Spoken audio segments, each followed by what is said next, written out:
Hello guys, good morning, welcome back to my channel. আর তোমরা দেখছো শ্রুপা ব্লগ। আশা করি তোমরা সবাই ভালো আছো। আমি অনেক অনেক ভালো আছি। তো সবাইকে মকর সংক্রান্তির অনেক অনেক প্রীতি ও শুভেচ্ছা এবং ভালোবাসা।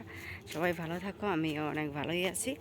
আর চলো, আজকে মকর সংক্রান্তির জন্য তো বুড়ির ঘর বানানো হয়েছিল। সো বুড়ির ঘরটা এখন জ্বালানো হবে।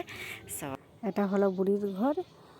আর এখন বুড়ির ঘরে আগুন লাগানো হয়েছে। সবাই স্নান করে এসে, যদিও আমি স্নান করিনি, অনেক সকাল ছিল, তখন 5:30টার মতো বাজে, তার জন্য আমি আর স্নান করিনি। সবাই স্নান করে এসে আগুনের কাছে দাঁড়িয়েছেন। তো আগুনটা এই আগুনটা নাকি গায়ে লাগাতে হয়, লাগালে নাকি অনেক ভালো হয়। তো শুনে এসেছি ছোটোবেলা থেকে, তার জন্য তোমাদেরকেও বললাম। আর কে কে এটা জানো সবাই এটা কমেন্ট করে জানাবে। তারপরে ওইখান থেকে এসে দেখলাম আমার মা আলপনা দিয়ে দিয়েছেন অনেক সুন্দর করে। আমি একটু আলপনাটাকেও ভিডিও করে নিলাম।